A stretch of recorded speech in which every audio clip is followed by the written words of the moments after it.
Hi, இன்றைக்கி நம்ம இந்த வீடியோவில் பெசகா அப்பம், புளிப்பில்லாத அப்பம்.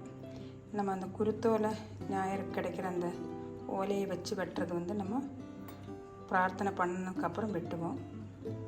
எல்லாரும் சேர்ந்து வெட்டி இந்த புளிப்பில்லாத அப்பத்தை இந்த இனிப்பு கூட சேர்த்து நம்ம சாப்பிடுவோம்.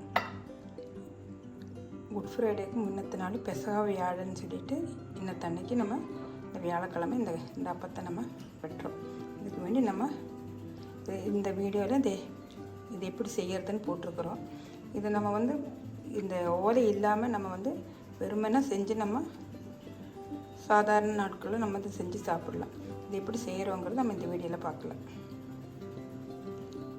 புளி இல்லாத அப்பம் ரெடி பண்ணுறதுக்கு 1 கப்பு பச்சரிசியை கழுவி 3 மணி நேரம் ஊற வச்சு அதை எடுத்துட்டோம். 3 டேபிள் ஸ்பூன் உளுந்தையும் கழுவி ஊற வச்சு எடுத்துருக்குறோம்.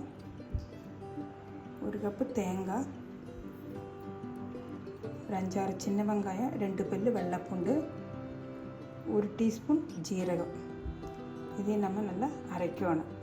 ஃபஸ்ட்டு நம்ம இந்த பச்சரிசியை அரைச்சி எடுத்துருவோம். நம்ம இப்போ இதுலேருந்து பகுதி எடுத்து நம்ம 1/4 கப்பு தண்ணி ஊற்றி நம்ம அரைச்சிருக்கிறோம்.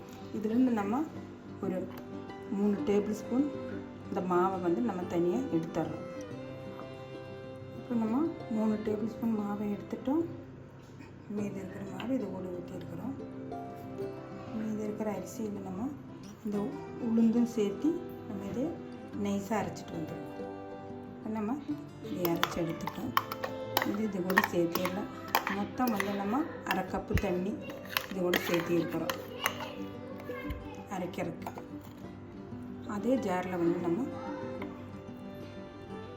1 கப்பு தேங்காயும், அது கூட இந்த சின்ன வெங்காயம், இந்த ஜீரகம் இதையும் நம்ம சேர்ந்து அரைச்சி எடுத்துகிட்டு வந்தோம். ரொம்ப நைஸாக அரைக்காமல் கொஞ்சம் தருதல் அரைச்சி அதையும் இது கூட சேர்த்திடலாம். நம்ம இதை ஊற்றுறதுக்கு இந்த மாதிரி ஒரு கேக்கு பண்ணுற இந்த மாதிரி பாத்திரமோ இல்லை பிளேட்டோ இந்த வட்டமோ இதேமாரி எடுத்து எண்ணெயெல்லாம் தடவி எடுத்துருக்குறோம். இதில் நம்ம இவ்வளோக்கு ஊற்றி நம்ம ஆவியில் வேக வைக்கணும்.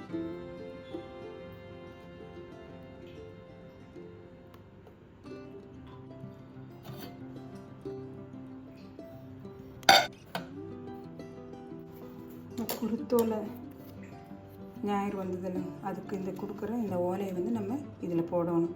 கொஞ்சம் ஆவி கொஞ்சம் கெட்டியானதுக்கப்புறம் நம்ம இந்த ஓலையை போட்டோன்னா ஓலை அந்த ஷேப்பாக கிடைக்கும். அதனால் நம்ம 2 நிமிஷம் இதை ஸ்டவ்வில் வச்சதுக்கப்புறம் தான் இந்த ஓலையை வைக்கணும்.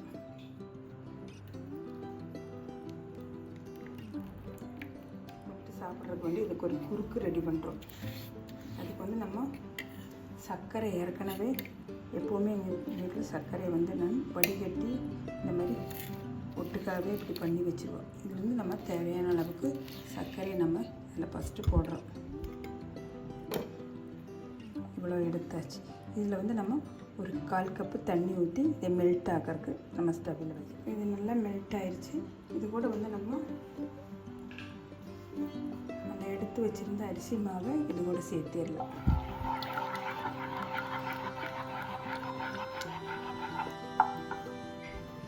நம்ம 1/2 மூடிக்கு மேலேயே தேங்காய் எடுத்து ஃபஸ்ட்டு பால் எடுத்து வச்சுருக்கோம். இது 2வது பால். அந்த 2வது பாலும் இது கூட சேர்த்து நல்லா கொதிக்க வச்சாங்க. இது கூட ஒரு 1/2 டீஸ்பூன் ஏலக்காய் பொடி அதையும் தூவி